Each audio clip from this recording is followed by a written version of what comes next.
Hi viewers, welcome to our channel. రాజధాని అమరావతి పైన కొన్ని సెన్సేషనల్ కామెంట్స్ జగన్మోహన్ రెడ్డి గారికి సంబంధించిన ఒక ఛానల్లో ఒక సీనియర్ జర్నలిస్ట్ చేయడం అనేది ఇప్పుడు తీవ్ర వివాదాస్పదంగా మారిపోయింది.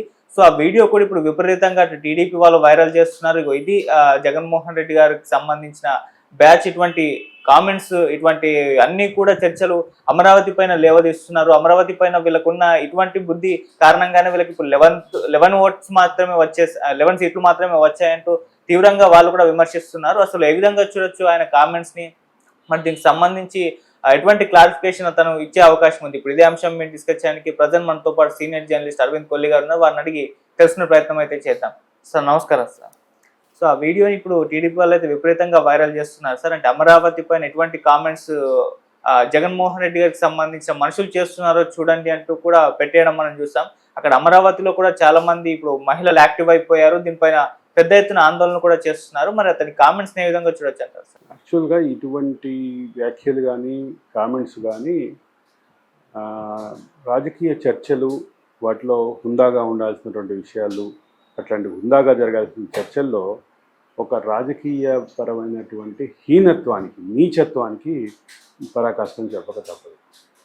అది ఖచ్చితంగా నీచత్వమే. రాజకీయపరమైనటువంటి విభేదాలు, అమరావతిపై రాజధాని అనేటటువంటి విషయంలో మీకు ఏమైనా అభ్యంతరాలు ఉంటే ఆ అభ్యంతరాలు కూడా పక్కన పెట్టి ఒక మ్యాగ్నానమిటీతో ఆలోచించాల్సినటువంటి ఒక ఇద్దరు వయసు మళ్ళినటువంటి జర్నలిస్టులు ఈ మాట మాట్లాడడానికి నేనేమి ఇబ్బంది పడట్లేదు. ఎందుకంటే నేను జర్నలిజంలోకి వచ్చే నాటికే కొమ్మినేని శ్రీనివాసరావు గారు ఒక సీనియర్గా ఉన్నారు, ఒక ప్రముఖ పత్రికలో బ్యూరో చీఫ్గా ఉన్నారు.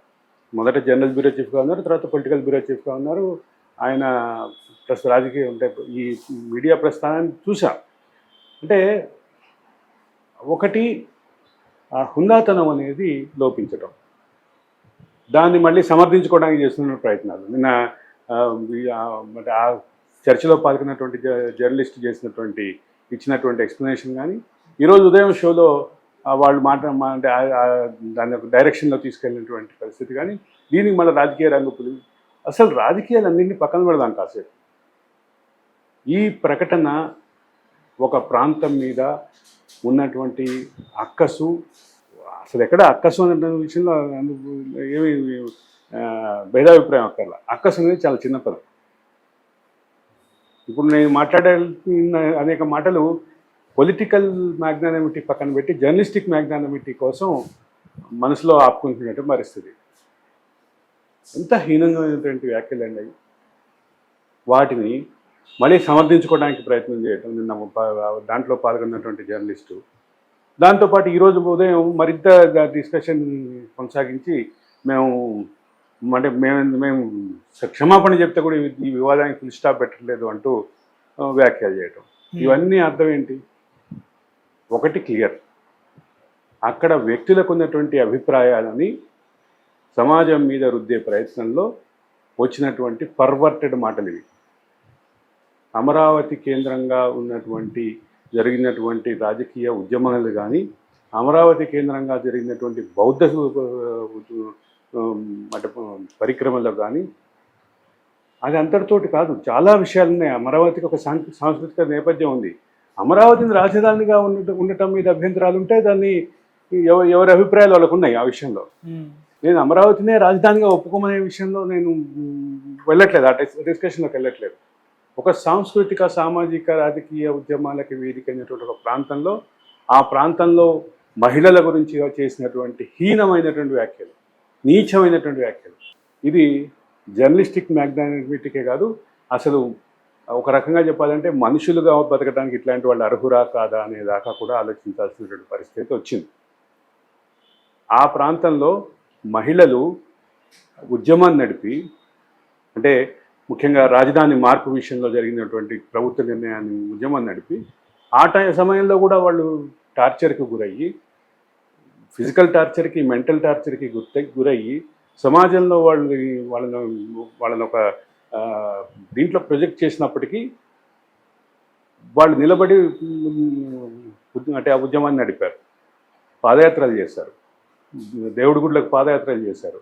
ఇట్లా జరిగినటువంటి ఈ నేపథ్యంలో అది తట్టుకొని నిలబడినటువంటి వాళ్ళ పోరాట శక్తిని ఖచ్చితంగా అభినందించాల్సింది పోయి, అంటే వాళ్ళ ఆ అభిప్రాయం పట్ల కానీ వాళ్ళ డిమాండ్ పట్ల కానీ నీకు వ్యతిరేకత ఉండొచ్చు, కానీ వాళ్ళ పోరాటం మాత్రం ఒక అద్భుతమైనటువంటి పోరాటం. ఆ పోరాట స్థాయిని తగ్గించేలాగా, దానికంటే ముఖ్యంగా అంటే ఒక మనిషిగా ఆలోచించాల్సినటువంటి వాళ్ళు ఒక సంకుచిత భావజాలంతో, అదే సందర్భంలో కుళ్ళు ఆలోచనలతోటి మాట్లాడినటువంటి మాటలు కానీ నేనైతే చూస్తాను. సార్, దీని పట్ల ఇప్పుడు అది వైసీపీకి అంటగట్టద్దు, అది ఆయన వ్యక్తిగత అభిప్రాయం అంటూ జగన్మోహన్ రెడ్డి గారికి సంబంధించిన కొంతమంది అంటే వైసీపీ అధికార ప్రతినిధులు కామెంట్ చేస్తున్నారు. మరి ఇప్పుడు ఆయన పర్సనల్ ఒపీనియన్ లేకుంటే వైసీపీ 5 సంవత్సరాల నుంచి మీడియాలో ఉన్నాం మనం, మనకు అర్థం అవుద్ది కదా ఒక ఛానల్కి మౌత్ పీస్ ఏంటి. ఎవరో 2, 3, 4 వ్యక్తులు ఉంటారు, వాళ్ళే మౌత్ పీస్. వాళ్ళ నోట్లోంచి వచ్చినటువంటి దాన్ని ఖచ్చితంగా దాన్ని ఆ ఛానల్ అభిప్రాయంగా భావించాలి. ఆ ఛానల్ ఎవరిది ఆ ఛానల్ ఎవరి నిర్వహణలో ఉంది, వాళ్ళ అభిప్రాయంగానే భావించాలి. నిజంగానే వాళ్ళకి ఆ అభిప్రాయం కనుక కాకపోతే, ఆ అభిప్రాయం వాళ్ళకి లేకపోతే మరింత కఠినమైనటువంటి చర్యలు యాజమాన్యం నుంచి ఉండేవి. ఇది ప్రజాగ్రహం వెల్లువెత్తేదాకా అంతదాకా ఆగేయటం ఒకటి. రెండోది, ఇంకోటి కంపారిజన్ జరుగుతుంది. ఇదే ఛానల్లో ఇదే ప్రోగ్రాంలో ఇటీవల కాలం ఒక 10 రోజుల క్రితం ఒక కాలరు లక్ష్మీపార్వతిని ఉద్దేశించి వ్యాఖ్యలు చేస్తే చాలా తీవ్రమైనటువంటి భావంతో, చాలా తీవ్రమైనటువంటి స్పందన వ్యక్తం చేసినటువంటి కొమ్మినేని శ్రీనివాసరావు దీంట్లో ఎందుకు స్పందించలేదనే ప్రస్తావన కూడా వస్తుంది. ఇదేమి జెన్యూన్ ప్రస్తావనేగా, ఇటీవల జరిగిన దాన్ని రిలేట్ చేసి మాట్లాడుతున్నారు కదా, ఆ సారూప్యం ఉంది కదా.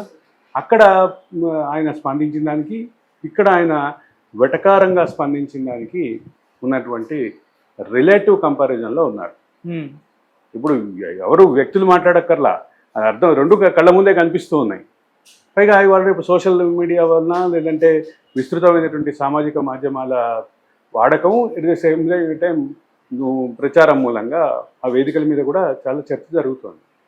ఇది ఎక్కడ ఇప్పుడు రాజకీయపరమైనటువంటి విభేదాలు ఉంటే రాజకీయపరమైనటువంటి హుందాతనం అవసరం. అది ముఖ్యంగా అక్కడ ఉన్నటువంటి వాళ్ళు ఇద్దరు జర్నలిస్టులు కాబట్టి జర్నలిస్టిక్ మ్యాగ్నానిమిటీ అవసరం. అవి రెండూ లేవు. ఆ రెండూ లేనటువంటి ఆ వ్యాఖ్యలు, ఆ చర్చలు మనం మాట్లాడుకోవటమే అసహ్యం. నేను వాళ్ళు మాట్లాడిన మాటలు కానీ, వాళ్ళు ప్రస్తావించిన రిపోర్ట్లను కానీ కోట్ చేయడానికి కూడా ఇబ్బంది పడుతున్నా. కాబట్టి నన్ను కాస్త ఎక్కువ ఇబ్బంది పెట్టే ప్రయత్నం చేయొద్దు ఇచ్చా. ఎందుకంటే చాలా ఇబ్బందికరమైనటువంటి మాటలు మాట్లాడారు. అది ఏ రాజధాని అంటే దానికి ఆయనకు పేరు చెప్పాడు, ఒక రాజధాని అన్నాడు. ఎంత హీనమైనటువంటి వ్యాఖ్య. అదే రాజధానిలో ప్రతిపక్ష నాయకుడి కుటుంబం, ఆ ఛానల్ యాజమాన్య కుటుంబం అక్కడే నివాసం ఉంటున్నారు. వాడు కూడా అందులో భాగస్వాములు అవుతారు. కనీసం ఆ మాత్రం ఇంగిత జ్ఞానం ఉండొద్దు అక్కడ పార్టిసిపేట్ చేసే పార్టిసిపెంట్కి కానీ, షో నిర్వహించే మోడరేటర్కి కానీ. రాజకీయపరమైనటువంటి విభేదాలని రాజకీయ విభేదాలుగా ఉంచాలి తప్ప ఈ రకమైనటువంటి హీనమైన మాటలు మాట్లాడి దాన్ని నీచంగా డైరెక్షన్ తీసుకెళ్ళదని మాత్రం చెప్తాను. ఆ తర్వాత ఇంకో వీడియో కూడా రిలీజ్ చేస్తారు, దానికి క్లారిటీ ఇచ్చే ప్రయత్నం చేస్తారు. దాన్ని చూస్తే మీకు ఏమనిపించింది? అదే చెప్తున్నా, దాన్ని అది ఎక్కడ అంటే సారీ ఫీల్ అయినటువంటి ఫీలింగ్ లేదు అక్కడ. అది చూస్తే అది ఆ వీడియోలో ఆయన మాట్లాడింది మాటలేంటి, నేను మాట్లాడింది కరెక్టే అంటాడు ఆయన ఇప్పటికీ. అవును, ఆ రిపోర్ట్ ఉంది అంటాడు, అన్నీ ఉండొచ్చు, కానీ వాటిని ప్రస్తావించడం, ఆ సందర్భంగా మీ హావభావాలు, మీ వెటకారాలు, మీ వెకిలి నవ్వులు, అవన్నీ ఏం చూపిస్తున్నాయి? మీలో ఉన్నటువంటి కుళ్ళు మనస్తత్వం చూపిస్తున్నాయి. So I'm sorry to use this word.